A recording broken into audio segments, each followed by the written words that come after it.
తిరుమల లడ్డూ కల్తీ అంశాన్ని నిగ్గు తేల్చేందుకు సుప్రీంకోర్టు స్వతంత్ర సిట్ ఏర్పాటు చేసింది. కోట్లాది మంది భక్తుల మనోభావాలతో కూడిన ఈ అంశంపై 5 సభ్యుల కమిటీ దర్యాప్తు చేయనుంది. ఈ విచారణను సిబిఐ డైరెక్టర్ పర్యవేక్షిస్తారని సుప్రీంకోర్టు తెలిపింది. సుప్రీం ఆదేశాలకు సంబంధించిన వివరాలు మా ప్రతినిధి అరుణ్ ప్రత్యక్ష ప్రసారం ద్వారా అందిస్తారు.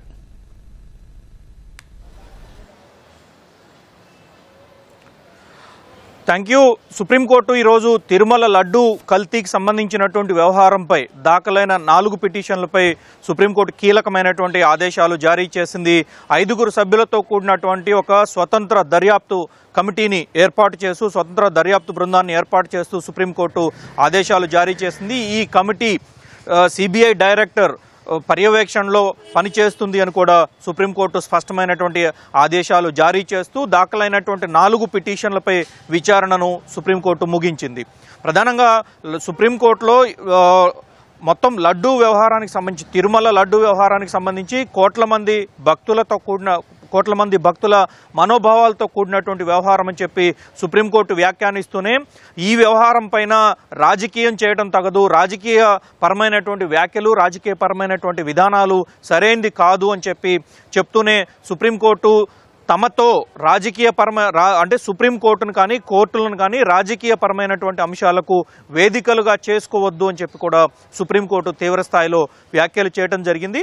మొత్తం వ్యవహారానికి సంబంధించి సుబ్రహ్మణ్య స్వామి, అదేవిధంగా టీటీడీ మాజీ చైర్మన్ వైవి సుబ్బారెడ్డి, వీరితో పాటుగా మరో 2 న్యాయవాదులు దాఖలు చేసినటువంటి పిటిషన్లపై సుప్రీంకోర్టు విచారణను ముగించింది. ఈ విచారణ సందర్భంగా సుప్రీంకోర్టు ఇరువురు సంబంధించినటువంటి వాద ప్రతివాదాలకు అంటే అటు కేంద్ర ప్రభుత్వము, రాష్ట్ర ప్రభుత్వము, పిటిషనర్లకు సంబంధించినటువంటి వాదనలన్నింటినీ పూర్తి స్థాయిలో విన్న తర్వాత సుప్రీంకోర్టు ఈ రకమైనటువంటి ఆదేశాలు జారీ చేయడంతో పాటుగా వ్యాఖ్యానాలు చేసింది. అయితే సుప్రీంకోర్టు ఈ వారంలో సోమవారం రోజు జరిగినటువంటి విచారణ సందర్భంగా సుప్రీంకోర్టు కేంద్ర ప్రభుత్వ అభిప్రాయం తీసుకున్న తర్వాత దర్యాప్తు పురోగతికి సంబంధించినటువంటి తమ నిర్ణయాన్ని వెలువరిస్తామని చెప్పి సుప్రీంకోర్టు చెప్పడం జరిగింది. Justice BR Gavai, justice KV విశ్వనాథన్లతో కూడినటువంటి ధర్మాసనం కేంద్ర ప్రభుత్వానికి సంబంధించినటువంటి అభిప్రాయం చెప్పాలి అని చెప్పి సొలిసిటర్ జనరల్కు ఆదేశాలు జారీ చేసింది. కేంద్ర ప్రభుత్వంతో సంప్రదింపుల తర్వాత కేంద్ర ప్రభుత్వ అభిప్రాయంగా సొలిసిటర్ జనరల్ ఈరోజు తన అభిప్రాయాన్ని వ్యక్తం చేస్తూ ఇది కోట్ల మంది మనోభావాలకు సంబంధించినటువంటి వ్యవహారము, వెంకటేశ్వర స్వామికి దేశవ్యాప్తంగా కోట్ల మంది భక్తులు ఉన్నారు. సో ఆ నేపథ్యంలో జరిగినటువంటి వ్యవహారము వచ్చినటువంటి ఆరోపణలు చాలా తీవ్రమైనవి, వీటిని ఎట్టి పరిస్థితుల్లో క్షమార్హమైనటువంటి ఆరోపణలు కాదు, ఇవి ఎట్టి పరిస్థితుల్లో వీటిపైన తగిన దర్యాప్తు కొనసాగాల్సిందే. ప్రస్తుతం రాష్ట్ర ప్రభుత్వం చేస్తున్నటువంటి దర్యాప్తు ఏదైతే ఉందో ప్రత్యేక దర్యాప్తు బృందం ద్వారా సిట్ ద్వారా జరుపుతున్నటువంటి విచారణ పైన తమకు ఎలాంటి సందేహాలు లేవు, సిట్లో ఉన్నటువంటి సభ్యులపై కూడా తమకు ఎలాంటి సందేహాలు లేవు.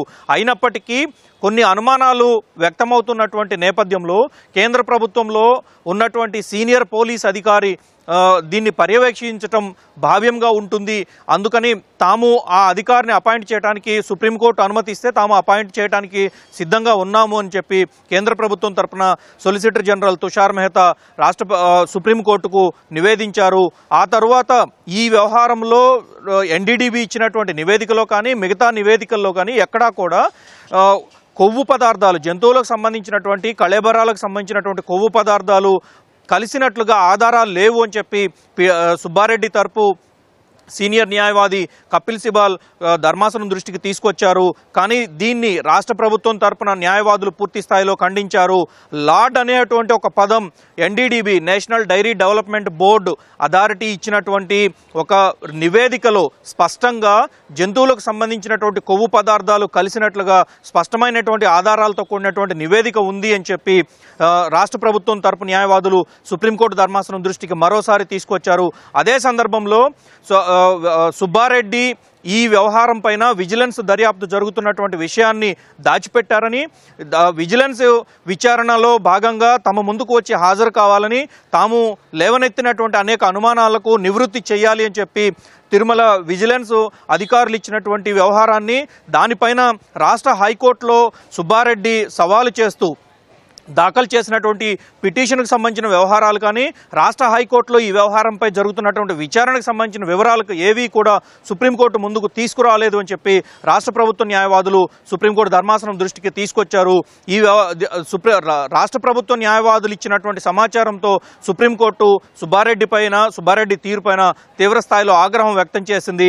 రాజకీయాలకు కోర్టులు వేదిక కాదు, ఇటువంటి వ్యవహారాల విషయంలో రాజకీయాలు ఎందుకు జొప్పిస్తున్నారు అని చెప్పి అనేటువంటి వ్యాఖ్యలను తీవ్ర స్థాయిలో వ్యాఖ్యానిస్తూ జస్టిస్ బిఆర్ గవాయ్ ఈ వ్యవహారం పైన తామే ఒక కమిటీని అపాయింట్ చేయాలనుకుంటున్నాము, తామే ఆ కమిటీలో సభ్యులుగా ఎవరెవరు ఉంటారనేది చెప్పాలనుకుంటాము, తద్వారా కోట్ల మంది మనోభావాలకు సంబంధించినటువంటి వ్యవహారం కాబట్టి అందుకు తగిన విధంగానే వారందరి అనుమానాలు నివృత్తి కావాల్సినటువంటి ఆవశ్యకత ఉంది కాబట్టి అందుకు అనుగుణంగానే తాము ఈ నిర్ణయాన్ని వెలువరిస్తున్నామని చెప్పి సుప్రీంకోర్టు స్పష్టమైనటువంటి ఆదేశాలను వెలువరించింది.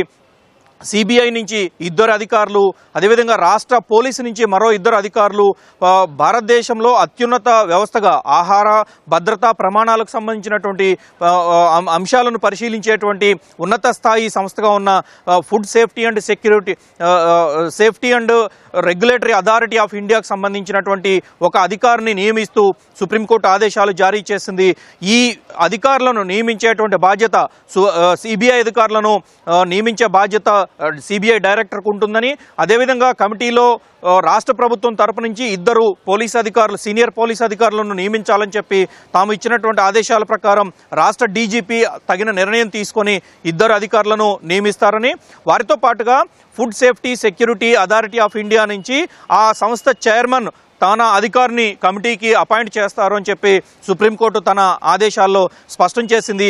ఈ 5 సభ్యులకు సంబంధించినటువంటి కమిటీ మొత్తం పర్యవేక్షణ అంతా సిబిఐ డైరెక్టర్ నిర్వహిస్తారు అని చెప్పి తన ఆదేశాల్లో సుప్రీంకోర్టు స్పష్టం చేయడంతో పాటుగా ఇకపై దీనికి సంబంధించినటువంటి విచారణ అవసరం లేదు అని చెప్పి 4 పిటిషన్లపై సుప్రీంకోర్టులో దాఖలైనటువంటి 1 వైవి సుబ్బారెడ్డి, 2 బీజేపీ మాజీ ఎంపీ సుబ్రహ్మణ్య స్వామి, వీరితో పాటుగా ఒక పత్రిక ఎడిటరు, మరొక న్యాయవాది, మొత్తం 4 దాఖలు చేసినటువంటి పిటిషన్లపై విచారణను ముగిస్తున్నట్లుగా సుప్రీంకోర్టు స్పష్టం చేసింది. ఇకపై ఈ వ్యవహారంలో రాజకీయాలకు తావు లేకుండా చూడాలి అని చెప్పి కూడా సుప్రీంకోర్టు ఈ సందర్భంగా వ్యాఖ్యానించింది. సో ఓవరాల్గా చూసుకుంటే సుప్రీంకోర్టు ఈరోజు ఇచ్చినటువంటి ఆదేశాలతో మొత్తం వ్యవహారం అంతా స్వతంత్ర దర్యాప్తుతో కూడినటువంటి 5 సభ్యుల కమిటీ ఈ మొత్తం దర్యాప్తును నిర్వహిస్తుంది. ఈ దర్యాప్తు నివేదిక వచ్చిన తర్వాతనే తదుపరి వ్యవహారాలు చోటు చేసుకోబోతున్నాయి. Over to studio. ధన్యవాదాలు అరుణ్.